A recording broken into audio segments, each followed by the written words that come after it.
আফরোজা নাজনীন কুহুদের থেকে খুশি হয়ে গেলেন। তিনি সেদিন কুহুর সাথে কথা বলার পর রাখি আক্তারকে ফোন করে কুহুর আসার ব্যাপারে কথা বলেছেন। তিনি রাখি আক্তারকে দিয়েই কুহুকে এই বাড়িতে আসবার জন্য বলেছিলেন। রাখি আক্তার বাধ্য হয়ে কুহুকে আনানের সাথে তার বাবার বাড়িতে পাঠিয়েছেন। কুহুদের দেখে সকলেই খুশি হয়েছে। আয়েশা সালেহা অনেকক্ষণ কুহুকে বুকে জড়িয়ে রেখেছেন। শিকটা বাসায় ছিল না। বাসায় এসে কুহুকে দেখে আনন্দে চিৎকার দিয়ে উঠে জড়িয়ে ধরল। কুহু, তুই এসেছিস? এবার দুজনে একসাথে অনেক মজা করব। দুজনে মিলে পুরো ঢাকা ঘুরবো। শুধুই ঘুরেই বেড়াবি আর মজা করবি, করবি না নাকি অ্যাডমিশনই দিবি না? বিয়ে করে শ্বশুর বাড়িতে গিয়ে ভাত রান্না করার প্ল্যান আছে তো? তোর যে শিক্ষাগত যোগ্যতা, তাতে বড় জোর কোনো চায়ের দোকানের বউ হতে পারবি। ভালোই হবে, তুই চা বানাবি আর তোর জামাই খরিদ্দার সামলাবে। আনান বিজ্ঞের মতো বলল, আনেন না, চুপ করবি তুই। আমার সাথে তোর কিসের এত শত্রুতা? আমার তো তাও চায়ের দোকানই জুটবে, আর তোর কপালে যে বই জুটবে না। আজীবন তোকে বউবিহীন জীবন কাটাতে হবে। আমাদের সুখ দেখে তুই দীর্ঘশ্বাস ফেলবি। থামবি তোরা? তোরা দুটোতে একসাথে হলেই কি ঝগড়া করবি শুধু? শিকতা, তুই দিন দিন ঝগড়ুটে হচ্ছিস। শ্বশুর বাড়িতে গিয়ে যদি এভাবে ঝগড়া করিস তবে আমাদের মান সম্মান নিলামে উঠবে। আনান তোর বড়, তোর সাথে দুষ্টুমি করতেই পারে, তাই বলে তুই ওকে নাম ধরে ডাকবি? আবার তুইও বলছিস? নাজমা আক্তার তিরস্কার করলেন। নাজমা আক্তারের ধমকে গুটিয়ে গেল শিকতা। চাচিকে খেপাতে চায় না ও। আরে ভাই, যে কি অবস্থা তোমার? তুমি কি মেডিকেলে পড়তে যাও নাকি রুগীদের সাথে বন্ধুত্ব করতে যাও? তোমাকে দেখলে যে কেউ মনে করবে তোমাকে দেখতে মেডিকেল স্টুডেন্ট কম, রুগী লাগে বেশি। আনানকে দেখে একটু অবাকও হলো তাহমিদ। ও জানতো না আনান আসবে, তবে সেটা বুঝতে দিল না ওকে। আর বলিস না, তোর জন্য পড়াশোনার সময় পাচ্ছি না। দিন রাত অ্যাসাইলামের রুগীদের সাথে কাটাতে হচ্ছে। তাদের রুটিন মুখস্থ করতে করতেই দিন রাত পার হচ্ছে। কেন ভাই, আমার জন্য তোমার পড়াশোনা হচ্ছে না কেন? আর পাগলদের সাথেই বা তোমার কি কাজ? তুমি কি ভবিষ্যতে পাগলদের ডাক্তার হতে চাও? তবে এর মধ্যে আমাকে জড়াচ্ছ কেন? আমি কি তোমার পড়াশোনা চুরি করে নিজের ব্যাগে রেখেছি? বলতে গেলে সেরকমই। তোর পড়াশোনার যা অবস্থা, কিছুদিন গেলে দেখা যাবে পড়াশোনার চাপে তোর মাথার তার ছিঁড়ে গেছে। তখন তোর চিকিৎসার ভার নিশ্চয়ই ফুপু আমার কাছে দেবে। কিন্তু মেন্টালদের মতিগতি চিকিৎসা সম্পর্কে আমার কোনো ধারণা নেই, তাই অ্যাসাইলামে গিয়ে তাদের সম্পর্কে ধারণা নিচ্ছি। তামিদের কথা শুনে খিলখিলিয়ে হেসে উঠল শিকতা। শিকতার হাসি শুনে সেই দিকে তাকাতেই চমকে গেল তামিদ। শিকতার সাথে কুহুকে দেখে খুশিতে ওর দম বন্ধ হয়ে যাওয়ার মতো জোগাড় হলো। অজান্তেই ঠোঁটের কোণে ফুটল সুখের হাসি। ওর মন বাগানে প্রেমের রঙিন প্রজাপতি উড়ে বেড়াতে শুরু করলো। অনেক দিনের পিপাসা নয়ন আজকে দেখছি তার শ্যামগিনীকে। তবুও তার তৃষ্ণা মিটছে না। এই তৃষ্ণা মিটবারও নয়। শিকতাকে হাসতে দেখে আনানের রাগ হলো। কোকিলা, তুই আমার কাছে আয়। ওই বজ্জাত মেয়ের সাথে মিশবি না। ওই বজ্জাত সেমরি আর ওর বজ্জাত ভাই দুজনেই সমান। কথায় আছে না, জোরে জোরে মাসতুতো ভাই? এরা তেমনি বজ্জাতে বজ্জাতের চাচাতো ভাই বোন। এরা আমাদের দুজনের মতো ইনোসেন্ট নয়। এদের নারীতে নারীতে জিলাপির পেঁয়াজ। এরা বাসি পচা জিলাপি। আসছে সাধু। আমরা বাসি পচা জিলাপি আর সে টাটকা করলা, মিষ্টি করলা। শিকতা, আমার ভাইকে এভাবে পচাচ্ছিস কেন? সহজ সরল মানুষ বলেই ভাইয়াকে পচাতে পারছিস, অন্য কেউ হলে তোকেও পচাতো। ভাইয়ের প্রতি এত দরদ তোর কুহু। তাও যদি ভাইটা ভালো হতো। এত দরদ বাদ দিয়ে আমার পক্ষ নেই, লাভ আছে এতে। শিখত, আনানের কোকিলা দেখছি তার ভাইয়ের পক্ষে কথা বলছে, বলতে দে। ভাইয়ের দরদ বোন করবে, এটাই স্বাভাবিক। অবশ্য আনানকে তুই যতটা অপদার্থ মনে করিস ততটা অপদার্থ সে নয়। কিছুটা পদার্থের অস্তিত্ব আছে, আর ছেলে হিসেবেও সে খারাপ নয়। তামিদের মুখে নিজের প্রশংসা শুনে মাথা ঘুরে মেঝেতে পড়ে গেল আনান। হ্যাবলার মতো তাকিয়ে থাকলো তামিদের দিকে। কুহু, চল না ছাদে যাই। আর পড়তে ইচ্ছে করছে না, চেয়ারে বসে থাকতে থাকতে কোমর ব্যথা হয়ে গেছে। আড়মোড়া ভেঙে বলল শিকতা। কুহু আর শিকতা দুজনেই এক রুমে আছে। ওরা একসাথেই রাত জেগে পড়েছে। এত রাতে ছাদে যাব, মামি বকবে না? ঘড়ির দিকে তাকায় কুহু। ঘড়ি কাটা 2টা ছুঁয়েছে বেশ কিছুক্ষণ আগে। তাই অবাক হয়ে জিজ্ঞেস করলো কুহু। কিছুটি বলবে না, চল যাই। শিকটা কুহুকে টেনে রুমের বাইরে যেতে যেতে বলল। ছাদে এসে মন ভালো হয় কুহুর। হরেক রকমের ফুলের গাছ ভর্তি ছাদ। খাস্তা হেনা, কামনি, গন্ধরাজ, বেলির সুবাস বইছে ছাদের শীতল হাওয়ায়। কুহু অবাক হয়ে ধীর পায়ে হেঁটে গেল কামিনী গাছের দিকে। কয়েক মুহূর্ত চোখ বন্ধ করে দাঁড়িয়ে ফুলের সুবাস নিল। নিমিষেই ওর মনটা ভালো হয়ে গেল। শিকতা, তোদের ছাদ আসলেই মনোমুগ্ধকর। এই ছাদ বাগান দেখে আমার মন এক নিমিষেই ভালো হয়ে গেছে। এই গাছগুলো যে লাগিয়েছে তার রুচি আছে বলতে হবে। কুহু রজনীগন্ধার শরীরে হাত বুলিয়ে দিয়ে বলল। পছন্দ হয়েছে তোর? পছন্দ হওয়ার মতো নয় কি? জানিস সবগুলোই আমার পছন্দের ফুল। কামিনী, রজনীগন্ধা, বেলি, গন্ধরাজ সবগুলোই আমার ভীষণ পছন্দের ফুল। জানিস যখন ঢাকা ছিলাম তখন আমাদের ফ্ল্যাটে অনেক রকম ফুল গাছ লাগিয়েছিলাম। নিয়মিত গাছেদের পরিচর্যা করতাম। গাছগুলো ফুলে ফুলে ভরে যেত। কত রাত বেলকুনিতে ফুলের সুবাস নিয়ে কাটিয়েছি। বাবা মার মৃত্যুর পর আমার শখের গাছগুলোকে ওই ফ্ল্যাটে রেখেই গ্রামে ফিরে যেতে হয়েছিল। আর জানতেও পারিনি আমার শখের গাছগুলোর কি হয়েছিল। কুহু অতীতের স্মৃতি রোমন্থন করছে। সে যেন আর শিকদাদের ছাদে নেই, চলে গেছে ওদের সেই পুরনো ফ্ল্যাটে। তাই ভাইয়া কি তবে জানতো তোর পছন্দের কথা? শিকদা বুঝতে পারলো অতীত রোমন্থন গিয়ে কুহুর মন খারাপ হয়ে গেছে। তাই ওকে চমকে দিতেই কথাটা বলল সে। শিকদার কথা শুনে সত্যি চমকে গেল কুহু। রিনরিনে গলায় জিজ্ঞেস করলো। ভাইয়া? ভাইয়াকে? আর কেনই বা সে আমার পছন্দের কথা জানবে? ছাদের বাগানের প্ল্যান তাহমিদ ভাইয়াই তো করেছিল। এরপর ধীরে ধীরে মনের মতো করে বাগান করেছে। ছাদের সবগুলো গাছই ভাইয়া কিনেছে। শিকদার কথা শুনে চুপসে গেল কুহু। তাহমিদ নামক ছেলেটিকে ওর কেমন যেন লাগে। কখনো মনে হয় সে ভীষণ ভালো, তো আবার কখনো পরক্ষণেই মনে হয় লোকটা ঝগড়টে। আবার কখনো কখনো তার কথা শুনে মনে হয় সে বুঝতাম। আবার অনেক সময় কুহুর পূর্বের সকল ভাবনাকে গড়িয়ে দিয়ে তাহমিদ অহংকারী রূপে আত্মপ্রকাশ করে। কুহু এখন পর্যন্ত ভেবে পায়নি তাহমিদ আসলে কি। হঠাৎই চোখে মুখে কুঁচকে শিক্ষার দিকে তাকিয়ে। শিকতা, সিগারেটের গন্ধ পাচ্ছিস? অনেকক্ষণ থেকেই মনে হচ্ছে আশেপাশে কেউ সিগারেট খাচ্ছে। কুহুর কথা শুনে শিকতা বাতাস শুকতে শুরু করলো। কয়েক মুহূর্তের মধ্যেই বুঝে গেল কুহু সত্যিই সিগারেটের গন্ধ পেয়েছে, কারণ বাতাসে সিগারেটের গন্ধ প্রকট হয়ে উঠেছে। সত্যিই তো, সিগারেট কে খাচ্ছে? আমাদের বাসায় তো কেউ সিগারেট খায় না। শিকতা এদিক ওদিকে তাকিয়ে দেখার চেষ্টা করলো, কিন্তু ছাদের অন্ধকার থেকে কিছুই দেখতে পেল না। শিকতা, চোর আসেনি তো? চোর এসে চুরি করার বদলে সিগারেট খাবে? এমন বোকা চোরও কি হয়? হতেই পারে। জানিস না, নেশা জিনিসটা খুব খারাপ। মনে কর চুরি করতে এসে হঠাৎই চোরের সিগারেটের নেশা হলো, তখন কি সে সিগারেট খাবে না? নেশাখোরদের কাছে চুরির থেকেও বড় হলো নেশার বস্তু। শিখত, তোর মহাজ্ঞানী বন্ধুটিকে বলে দে এই বাড়িতে চোর আসেনি। সামান্য সিগারেটকে সে নেশার বস্তু মনে করে। তার বিদ্যার বহর দেখে আমি অবাক হচ্ছি। আমার তো তাকে রীতিমতো বিদ্যার নদী মনে হচ্ছে। কুহু রানী বিদ্যা নদী। হঠাৎই চিরকুটের পিছন থেকে বেরিয়ে আসলো তাহমিদ। সেই সাথে কুহুকে শুনিয়ে দিল কতকগুলো খোঁচা মারা বাক্য।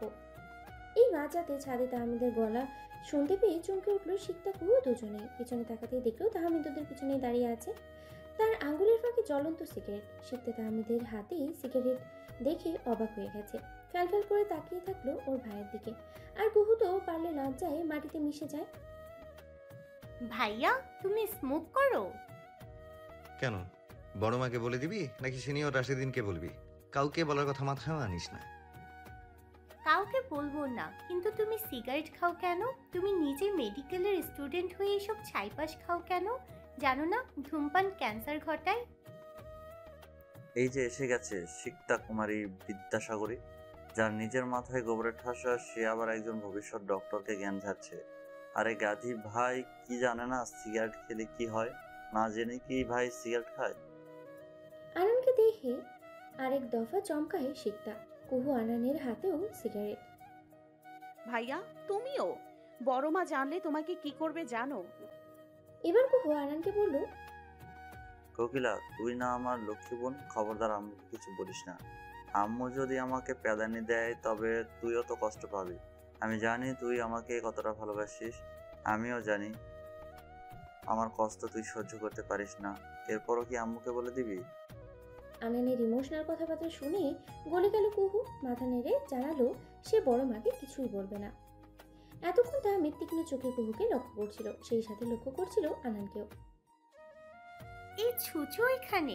ভাইয়া, সিগারেট কে কিনেছে, তুমি নাকি আনাইন্না? তুমি যদি কিনে থাকো তবে আনাইন্না যে কয়টা সিগারেট খেয়েছে সেগুলোর দাম দিতে বলো। তোমার টাকায় সিগারেটের ছুঁচো মার্কা ছেলে খাবে, এটা হতে পারে না, আমি হতে দেব না। হুর, যা হাট। আসছে ভাইয়া চামচা, কথা শুনে মনে হচ্ছে ওর সিগারেট নয়, ওর ভাইয়ার কলিজা খেয়েছি আমি। তোর মতো কিপটে আমি আমার দাদার জন্ম দেখিনি। তোর মতো এক পিস যে বাড়িতে থাকবে, সেই বাড়িতে কিপ্টের জলোচ্ছ্বাস ঘটবে। তুই নিজের সাথে সাথে বাড়ির প্রতিটা সদস্যকেও কিপ্টে বানাবি। আমি কিপটে হই আর না হই তাতে তোর কি? তুই তোরটা ভাব, কয়টা সিগারেট খেয়েছিস সেটা বল আগে। বলবো না, যা পারিস করে নে। সিক্ত, চল নিচে যাই, এত রাতে ঝগড়া করে কাজ নেই। কুহুর কথা শুনে মুচকি হাসলো তাহমিদ। ও বুঝতে পারে কুহু ওকে দেখলেই কেমন যেন মিয়ে যায়। ভুল করে ওর দিকে তাকায় না মেয়েটা। সিক্ত, লজ্জাবতীকে নিয়ে রুমে যা। এরপর থেকে ওকে আপাতমস্তক ঢেকে বাহিরে আসতে বলিস। এতে অন্তত লজ্জার হাত থেকে রেহাই পাবে সে। লজ্জাবতী ভাই, তুমি এ কেমন নামে ডাকলে ওকে? তুমি কিভাবে জানলে কোকিলা একটু বেশি লজ্জা পায়? ওর সাথে তো তুমি তেমন কথাও বলনি। তুই বুঝবি না, বোঝার বয়স হয়নি তোর। এসব বোঝার চেষ্টা না করে বরং তুই ঝগড়াটা ভালো করে শিখ। ঝগড়ায় তুই বড্ড কাঁচা। শিক্তর মতো বাচ্চা মেয়ের সাথে যে ছেলে ঝগড়ায় জিততে পারে না, সে আদৌ কোনো পুরুষ কিনা সেটা আমার সন্দেহ হয়। কিরে, আমার সন্দেহ ঠিক না ভুল? তাহমিদের কথায় দুধাপ পিছিয়ে যায় আনান। লজ্জায় ঠোঁট কামড়ে ধরলো ছেলেটা। ছোট বোনের সামনে এভাবে ইনসাল্টিং করো না ভাই। তোমার কথায় আমার থেকেও বেশি লজ্জা পেয়েছে কুহু। বিশ্বাস না হলে ওর দিকে তাকিয়ে দেখো। আনানের কথা শুনে কুহুর দিকে তাকায় তাহমিদ। মেয়েটার দিকে তাকালেই অবাক হয়ে গেল সে। সত্যি মেয়েটা লজ্জায় কুকড়ে গেছে। মাথা নিচু করে ঠোঁটে ঠোঁট চেপে দাঁড়িয়ে আছে সে। শিখতো, নিচে যা। এখন যদি নিচে না যাস তবে এবার আনানের কোকিলা সত্যিই লজ্জায় হার্ট অ্যাটাক করবে। একবার ভেবে দেখ, লজ্জায় কেউ হার্ট অ্যাটাক করলে সেটা একটা ভাইরাল নিউজ হবে। ঘন্টায় ঘন্টায় সাংবাদিক আসবে ইন্টারভিউ নিতে। বিভিন্ন চ্যানেলে দেখাবে আনানের কোকিলাকে। ওকে এক নজর দেখার জন্য হুড়োহুড়ি লেগে যাবে। এই লজ্জায় সে আরেকবার হার্ট অ্যাটাক করবে। মানে এভাবে চলতেই থাকবে। আর একটা লজ্জাবতী অচঞ্চল নারীর অনাকাঙ্ক্ষিতভাবে হার্ট অ্যাটাক ঘটানোর দায়ে আমাকেই দোষী হতে হবে, এটা আমি নিশ্চিত। আমি কারো হার্ট অ্যাটাকের কারণ হতে চাই না। ভাই, মনে হয় রাগের চোটে তোমার আদরের নেকবতী সিক্তই হার্ট অ্যাটাক করলো। তবে কেমন হবে? নেকবতীর যে রাগ, কোনোদিন দেখাবে রাগের কারণে ওর হার্ট বলে দিল আমি আর অ্যাক্টিভ থাকতে পারছি না, আমাকে রেহাই দিন। সেদিন কি হবে বুঝতে পারছো? অবশ্যই এতদিন ওর হার্ট যে নেগেটিভ রিভিউ দেয়নি, এটা ভেবে আমি অবাক হচ্ছি। নাকি ওর হার্টই নেই? আনান্না রে, তোকে আমি আজ কাঁচা চিবিয়ে খাবো। সিক্তা তেড়ে গেল আনানের দিকে। সিক্তাকে তেড়ে আসতে দেখে আনান এক দৌড়ে নিচে গেল। সিক্তা ওর পেছনে দৌড় দিল। একা ছাদের মাঝখানে হতভম্বের ন্যায় দাঁড়িয়ে আছে কুহু। একটু সামনেই দাঁড়িয়ে আছে তাহমিদ। ভয়ে কুহুর হাত পা কাঁপছে। এমন পরিস্থিতিতে ও আগে পড়েনি, মাঝরাতে কখনো কোনো পুরুষের আশেপাশে থাকেনি। কাঁপছো কেন? আমি কি বাঘ না ভাল্লুক? খেয়ে ফেলবো তোমাকে? আজকাল কাউকে বিশ্বাস নেই। কথাটা বলেই দু হাতে নিজের মুখ চেপে ধরল কুহু। কি? আমাকে তোমার ক্যারেক্টারলেস মনে হয়? কুহুর দিকে দুধাপ এগিয়ে এসে দাঁড়িয়েছে তাহমিদ। তাহমিদকে নিজের কাছে আসতে দেখে কাঁপুনি বেড়ে গেল কুহুর। কুহুকে অস্বাভাবিকভাবে কাঁপতে দেখে ভড়কে গেল তাহমিদ। আর একটু এগিয়ে গেল কুহুর দিকে, উদ্দেশ্য কুহুকে ধরার। কারণ কুহুকে দেখেই বোঝা যাচ্ছে মেয়েটা যে কোনো মুহূর্তে ছাদের মেঝেতে লোটাবে। তাহমিদকে নিজের কাছে দেখে ভয়ে কেঁপে উঠল কুহু। মাথা ঘুরে উঠল। কুহুকে পড়ে যেতে দেখে দ্রুত এগিয়ে গেল তাহমিদ। মেঝেতে পড়ার আগেই ধরে ফেলল ওর শ্যামাঙ্গিনীকে। কুহু, এ কুহু, চোখ খোল। সিক্তা মরিয়া হয়ে ডাকছে কুহুকে, সেই সাথে কুহুর চোখে মুখে পানি ছেটে দিচ্ছে। কোকিলা রে, ও কোকিলা, চোখ খুলবই না? আর কখনোই তোকে ছাদে একা রেখে আমি কোথাও যাব না। হাসপাশে গলায় বলল আনান। বেচারা যে কোনো মুহূর্তেই কেঁদে ফেলবে। বেশ কিছুক্ষণ পর চোখ খুলে তাকালো কুহু। চোখ পিটপিট করলো কয়েকবার। আনান আর শিকদার চিন্তিত চেহারা দেখে মনে করার চেষ্টা করলো কি ঘটেছে। কুহুকে চোখ মেলতে দেখে হাফ ছাড়লো শিকদা। আনান, বাঁচালি বই না, তোর কি হয়েছিল বলতো? হুট করে জ্ঞান হারালি কেন? কোনো কিছু দেখে ভয় পেয়েছিস? ভাগ্যিস ভাই ছিল, নয়তো জানতেই পারতাম না তুই ছাদে হুমড়ি খেয়ে পড়ে আছিস। আনানের কথা শুনে কুহুর সব মনে পড়ল। হঠাৎই ভয় পেয়ে ঢলে পড়েছিল ছাদের মেঝেতে। কিন্তু ও তো ছাদে ছিল। এটা তো শিকদার রূপ। সে এখানে আসলো কিভাবে? নিশ্চয়ই হেঁটে আসেনি। ভাইয়া, আমি এখানে কিভাবে আসলাম? আমি তো ছাদে ছিলাম। ভয় ভয়ে জিজ্ঞেস করলো কুহু। ভাই তোকে কোলে করে এনেছে, তোকে অজ্ঞান হতে দেখে ভাই ভয় পেয়েছে। এতক্ষণ এখানে ছিল, একটা ফোন আসায় বাইরে গেছে। আনানের কথা শুনে কুহুর বুক ধড়ফড় করছে। ওকে নাকি তাহমিদ ভাইয়া কোলে করে নিচে নামিয়েছে। এত বছর নিজেকে হেফাজত করে চলেছে কুহু। নিহাত ভাইয়া, আনান ভাইয়া ছাড়া কোনো ছেলের সাথে কথা পর্যন্ত বলেনি। কিন্তু আজ এ কি হয়ে গেল? তাহমিদ ভাইয়াও বা ওকে কি ভাববে? কথাটা ভাবতে কুহুর কান্না পেল ভীষণ। শিখতো, কুহুর জ্ঞান কি এখনো ফেরেনি? আমি ডক্টর আঙ্কেলকে আসতে বলবো? তাহমিদ রুমে ঢুকেই শিকতাকে জিজ্ঞেস করলো। ওর নজর ফোনের দিকে, কুহুকে এখনও লক্ষ্য করেনি। কুহুর কেন এসেছে ভাইয়া? শিকতার কথায় স্বস্তির নিঃশ্বাস ছাড়লো তাহমিদ। ও দ্রুত পায়ে এগিয়ে আসলো কুহুর দিকে। কিন্তু কুহু তাহমিদকে আসতে দেখেই পাশ ফিরে শুয়েছে। তাহমিদের মুখোমুখি হতে ওর লজ্জা লাগছে। কুহুকে পাশ ফিরে শুয়ে থাকতে দেখে তাহমিদ শিকতাকে বলল, ওকে ঘুমাতে বল, তবে তার আগে ওকে ফ্রুট জুস দিতে হবে। এক কাজ কর, তুই জুস এনে ওকে খাইয়ে দে। না থাক, তুই বরং এখানে থাক, আমি জুস আনছি। তাহমিদ কাউকে কিছু বলার সুযোগ না দিয়ে রুম থেকে বেরিয়ে গেল। কিছুক্ষণ পর ট্রেতে করে এক গ্লাস অরেঞ্জ জুস এবং এক গ্লাস গ্লুকোজ পানি নিয়ে আসলো। শিকতা কুহুকে বরাবরই পাশ ফিরতে বলল, কিন্তু কুহু এক চুলো নড়ল না। কি মনে করে তাহমিদ রুম থেকে বেরিয়ে গেল। ফজরের নামাজ আদায় করে কিছুক্ষণ বইয়ের চোখ বুলিয়ে কুহু নিচে নামলো। ড্রয়িং রুমে কাউকে না দেখে রান্নাঘরে উকি দিল। আফরোজা, নাজনীন এবং তাহমিদা আক্তার মিলে নাস্তা তৈরি করছেন। কুহুকে দেখে হাসলেন তাহমিনা আক্তার। উঠে গেছিস? আয় ভেতরে আয়, চা দেবো? তাহমিনা আক্তার আদুরে গলায় জিজ্ঞেস করলেন। এখন কিছুই খাবো না মামি, আমি পরোটা বানাই। তাহমিনা আক্তারকে পরোটা বানাতে দেখে কুহু জিজ্ঞেস করলো, সে কি, তুই কেন কাজ করবি মা? তুই গিয়ে পড়তে বস, কালকে তোর অ্যাডমিশন টেস্ট, আর তুই কেন বলছিস পরোটা বানাবি? তাহমিনা আক্তার কুহুর কথা শুনে চমকে গেছেন। কুহুমা, কিসব কথা বলছিস তুই? তুই এসেছিস মামার বাড়িতে। মামার বাড়িতে আসলে কেউ কাজ করে বা করতে চায়? তুই গিয়ে পড়তে বস, আমি চা নাস্তা রুমে পাঠিয়ে দেব।